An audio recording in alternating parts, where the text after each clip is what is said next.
네, 북한군에 의한 우리 공무원 피격 사건을 둘러싸고 논란이 거세지고 있는데요. 자, 이분 연결해서 한번 종합 진단하는 시간 가져보도록 하겠습니다. 국가안보전략연구원의 조성열 자문위원 전화로 만납니다. 나와 계시죠?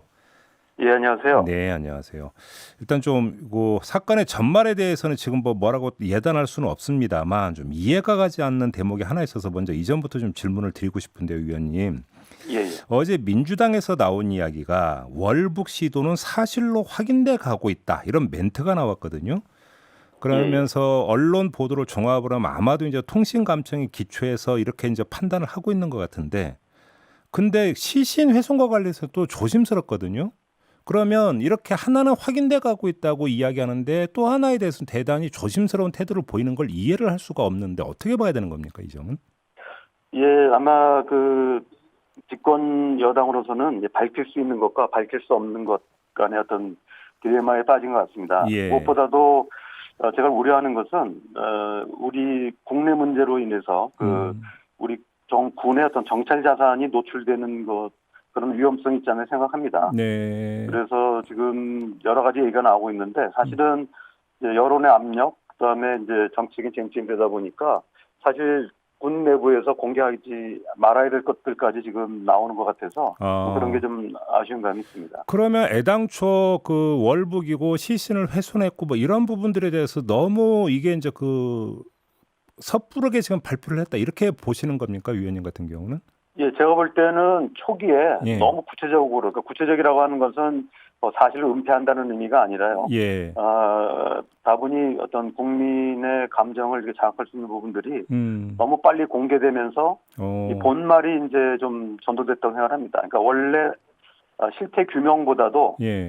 이제 예를 들면 뭐 그 불에 태워주겠다든지 예. 뭐 월북이지 이런 이제 그 어떻게 보면 사건의 핵심적인 진상 규명보다도 그런 어떤 그 다른 일들이 이제 쟁점으로 되면서 네. 약간 논의가 좀 다른 방향으로 가는 것 같아서 좀 안타깝습니다. 그러니까요. 그러다 보니까 이게 진실 게임 비슷하게 흘러가는 양상이 있는데 지금 오늘 아침에 또 나온 동아일보 보도를 보면 그 주호영 국민의힘 원내대표하고 인터뷰를 했는데 주호영 원내대표가 어떤 말을 하냐면 국민의힘 의원들이 국방부 현장 보고를 받은 내용이라고 하면서 북통신에 따르면 연유를 몸에 바르고 태우라고 지시를 했다는 대목이 나온다. 여기서 연유라고 하는 게 북한에서 이제 휘발유나 경유를 연유라고 부른다면서요. 예, 예, 그렇습니다. 이게 지금 통신 감청 결과다라는 식으로 동아일보 기자한테 그 언급을 했는데 이걸 어떻게 봐야 되는 겁니까? 예, 그러니까 이제 우선 두 가지 가능성이 있는데요. 예. 첫째는 통신감청은 사실일 거라고 보는데, 예. 북한이 이런 부분들을 이런 게 역정보라든지 뭐 거짓 정보로 해석 가능성도 하나 있고요. 또 두 아. 번째는 설사 이게 사실을 하더라도 예. 군에서 비공개를 전제로 해서 어떤 감청 보고를 한 것을 음. 일반 언론에 공개하는 게 과연 타당한 것인가? 네. 이렇게 되면은 결국 우리의 정보 자산들이 다 드러날 수밖에 없거든요. 네, 네. 그래서 과거 우리가 보면 83년도에 그 대한항공 007기가 뉴욕에서 김포로 오다가 소련 영공에서 격추되는 사건이 있었습니다. 예, 예, 예. 예, 당시에 그 미 연방 하원 의원이 탑승해서 사망을 했는데요. 예. 그럼에도 불구하고 미국에서는 나중에 정보 공개가 되기 전까지는 아무 말도 안 했거든요. 아, 그랬었나요? 그래서 왜냐하면 자신들의 어떤 그 탐지, 그 정찰 능력이 드러날 거 우려했기 때문에 그렇습니다. 지금 같은 경우 보면은 너무나 많은 거를 그 북한한테 그 우리의 정보 자산들을 넘겨주고 있거든요. 저는 그 부분들이 좀 안타깝게 생각합니다. 그러니까 좀 정리를 하면 일단은 그 통신 감청의 내용을 이렇게 이제 그 초기 특히 이제 그 사건 직후가 되겠죠. 막 이렇게 이제 공개하는 게 과연 타당하냐라고 하는 점을 위원님은 지금 제기를 하시는 거고요. 또 한 가지는 근데 지금 공개되고 있는 게 선택적으로 지금 그 공개가 되고 있다라는 것도 지금 문제인 것 같습니다. 그래서 질문을 드렸던 건데요.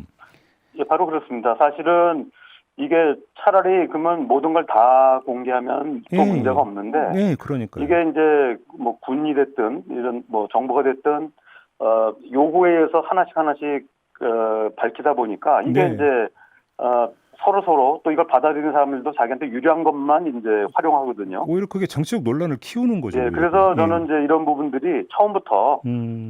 특히 그 최종적인 정보 판단에 대해서는 논의할 수 있지만 네. 이 정찰 과정에서 나온 첩보 자산들에 대해서는 네. 사실 첩보원들을 보호해야 된다고 생각합니다. 알겠습니다. 네, 이런 부분들이 지금 불필요한 정치적 논쟁으로 비화한 게 아닌가 생각합니다. 알겠습니다. 그 점 좀 짚고요. 또 한 가지는 지금 이 그 피격 사건을 북한 같은 경우 어디까지 알았을까가 좀 궁금한데요. 통일전산부의 통지문 내용을 보면 뜻밖의 불미스러운 일이 발생해서 커다란 실망을 더해준 데 대해 대단히 미안하게 생각한다라는 뜻을 이제 김정은 국무위원장이 밝혔다 이렇게 나오지 않습니까?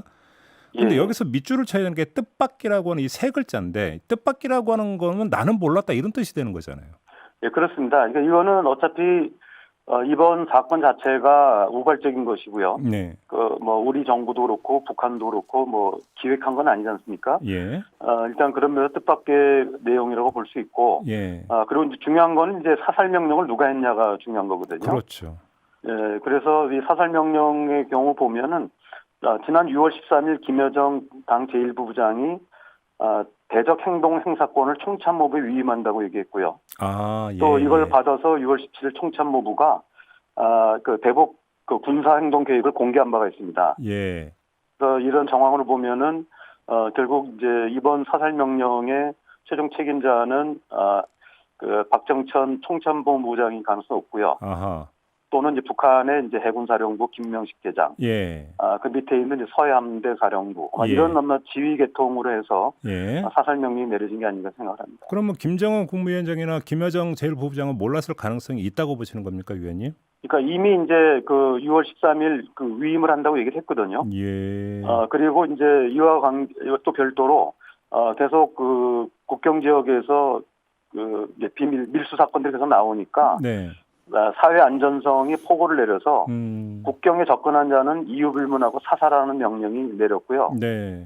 그래서 지금 실제로 북한과 중국의 국경 지역에서 밀수업자들, 그러니까 중국인도 있고 또 북한인도 있는데 몇 명이 이제 사살당한 걸로 알고 있습니다. 그러게요. 그런데 그러면 그 최초 발견에서부터 그 총격까지가 6시간이 걸렸다는 거 아니겠습니까? 그러면 굳이 6시간까지 걸렸을까라고 하는 상식 의문이 따라붙는데요. 이렇게 되면은.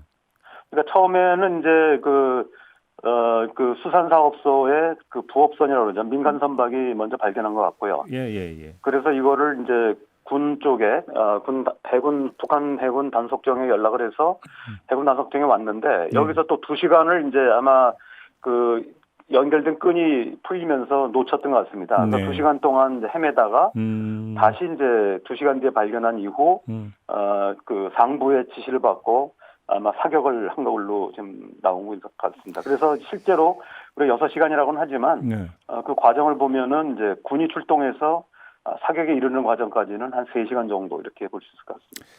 알겠습니다. 아무튼 지금 우리 정부는 그 북측을 향해서 이제 공동 진상 조사를 제안을 하지 않았습니까? 근데 실현 가능성을 높게 보는 사람은 좀 없는 것 같던데요. 위원님은 어떻게 보세요? 예, 지금 이제 공동 조사도 몇 가지가 있습니다. 그러니까 우선은 2007년도 그 금강산 관광객 피격 사건 때는 북한 군 지역이라고 해서 북한이 거부했고요. 예.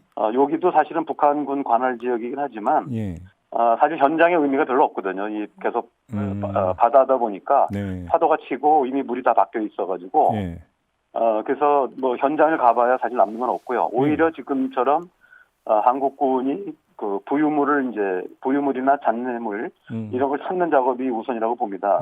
또 하나는 이제 공동 작업이 합동 조사단을 만들어서 하는 방법도 있지만 각각 조사에서 서면을 통해서 교환하는 방법 그리고 이 교환된 것을 군사회담을 열어서 서로 이제 맞춰보는 과정 이런 것들도 공동 조사라고 볼 수 있기 때문에 그런 여지는 완전히 배제할 수는 없다고 생각합니다. 그러니까 그런 방법으로의 공동 조사 여지는 남아 있다고 보시는 거고요. 예, 그렇습니다. 예, 혹시 이게 이제 계기가 되면서 통신선 복구라든지 테이블이 열릴 가능성은 어떻게 보십니까? 예, 지금 지난 6월 9일 북한이 군 연락 통신망을 전면 이제 차단했는데요. 이걸 계기로 해서 사실은 이제 공동 조사를 하거나 아니면 군사회담을 하려면 먼저 통신 연락선이 연결이 돼야 됩니다. 그렇기 때문에 우리 정부로서도 군 통신망 재개하고 그리고 공동 조사를 같이 얘기했는데 결국 이 순서대로 한다면 군 통신망을 재개하는 게 먼저죠. 그래요. 근데 북측이 응할 것이냐가 이제 관심사 아니겠습니까? 아까도 말씀드렸지만 이제 김정은 위원장이 공개 사과를 했고요, 이례적으로. 우리 입장에서 보면은 공개 사과를 이제 근거로 해서 지속적으로 우리가 요구하게 되면은 저는 아까 말씀드렸듯이 직접 합동조사단을 만드는 건 쉽지 않지만 네. 일단 통신 연락선을 복구하고 또 군사회담을 재개하는 과정 이런 부분까지는 어느 정도 가능성은 남아있다고 봅니다. 알겠습니다. 국회에서 지금 그 규탄 결의안 채택 문제를 들고 여야가 약간 좀 줄다리기는 하고 있지만 얘기를 계속하고 있지 않습니까? 만약에 채택이 된다면 북측의 반응이 어떻게 나올 거라고 전망을 하세요? 예, 그거는 아무래도 뭐 정부 입장하고 예. 또 국회는 좀 다르다고 봅니다. 왜냐하면 국회 입장에서 본다면은 그거는 뭐 직접 국민들의 여론을 반영하는 곳이고 네. 정책 결정하는 데는 아니기 때문에 예. 뭐 그 문제 정도는 아마도 아마 강력한 규탄이라 하더라도 큰 국회 변수는 차원에서는 가능하지 않을까 생각합니다. 변수는 안 될 거다 이렇게 보시면 하나만 예. 더요. 지금 미국 쪽 움직임도 궁금한데요. 지금 미국 쪽에서 어떻게 움직이고 있다고 파악하고 계세요, 의원님? 일단 미국은 무조건 뭐 우리 정부 입장을 이제 지지하는 입장이고요. 예. 사실은 저는 이제 김정은 위원장이 서둘러서 공개 사과된 배경도 지금 남북 간의 친서 교환도 있었지만 북미 간에도 지난 7월 10일 김여정의 담화 이후에 네.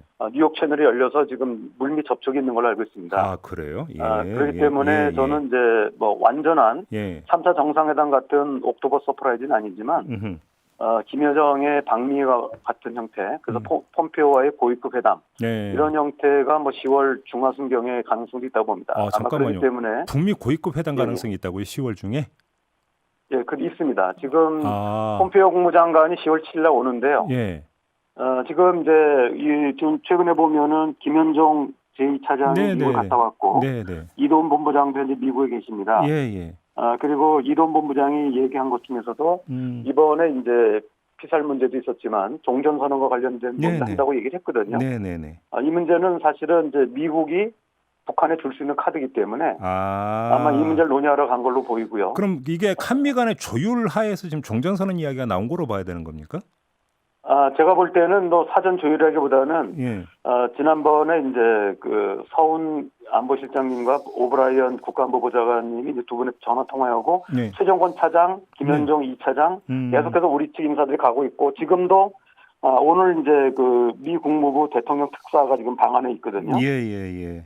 이런 전체 과정을 보면은 아마도 북미 고위급 회담 재개를 위한 사전 조율 작업이 진행되는 걸로 보입니다. 그렇기 때문에 북한도 이 문제 때문에 김정은 위원장이 시간을 끌지 않고 굉장히 생각보다 빠르게 그리고 지금 처음으로 이제 그 최고 지도자의 명의로 사과의 발언이 나온 것이죠. 이 반전 가능성이 있다고 봐야 되겠군요. 이러면 네네 알겠습니다. 자 도움 말씀 여기까지 드릴게요. 고맙습니다, 위원님. 예, 감사합니다. 네, 지금까지 국가안보전략연구원의 조성열 자문위원이었습니다.